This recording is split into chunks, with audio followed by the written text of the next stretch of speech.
Electron transport chain क्या है? यूकरिया और ज़्यादातर खुलियों को एटीपी की तैयारी के लिए एनर्जी को तब्दील करने वाले ऑर्गेनेली के अंदर खुसूसी झिल्ली का इस्तेमाल करते हैं। माइटोकॉन्ड्रिया और क्लोरोप्लास्ट में अंदरूनी झिल्ली की बड़ी मिकदार होती है। ये अंदरूनी झिल्ली इलेक्ट्रॉन ट्रांसपोर्ट अमल की एक वसी सेट के लिए फ्रेमवर्क मुहैया करती है जो कि सेल के अंदर बेशतर एटीपी को तैयार करते हैं। लिहाजा खुसूसी प्रोटीन जोड़े डाउनहिल प्रोटॉन ऑर्गेनेली के अंदर और बाहर से मखसूस मेटाबोलाइट की नकलो हमल में जाते हैं। छोटे मॉलिक्यूल के साथ झिल्ली में प्रोटॉन का पूरा मजमूआ इलेक्ट्रॉन की मुंतकली में शामिल होता है, जिसे इलेक्ट्रॉन ट्रांसपोर्ट चेन कहा जाता है। अब जैसा कि इस तस्वीर में देखा जा सकता है कि कैसे माइटोकॉन्ड्रिया कीमियाई ईंधन को तवानाई में बदलता है, और अब इस तस्वीर में देखा जा सकता है कि कैसे सूरज की रोशनी से क्लोरोप्लास्ट तवानाई हासिल करता है।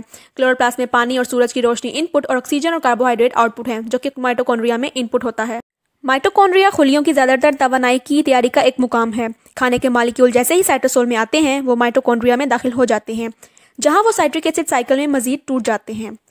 खुलियों में आला तवानाई मौजूद होती है जिसको NADH जैसे खुलिये ले जाने के लिए अतिया किया जाता है।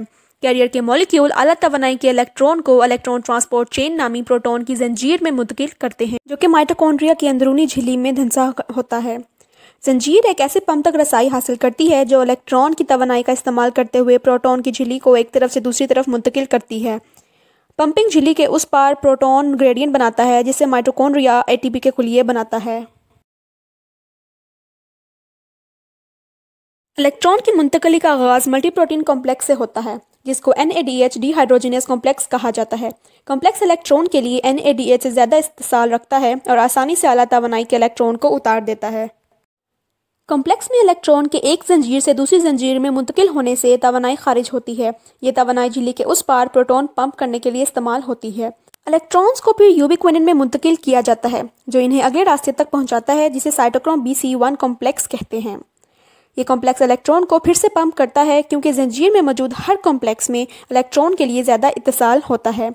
इलेक्ट्रॉन एक ही सिम्त में चलते हैं। आखिरकार साइटोक्रोम ऑक्सीडेज कॉम्प्लेक्स को इलेक्ट्रॉन देता है।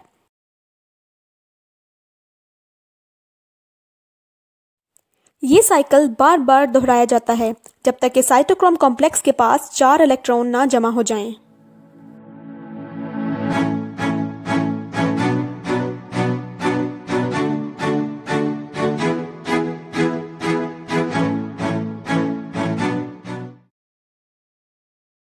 इसके बाद ऑक्सीजन का मॉलिक्यूल इलेक्ट्रॉन कबूल करके पानी बनाता है, जो कि एक प्रोडक्ट है, और इस तरह खाने के मॉलिक्यूल को तोड़ा जाता है।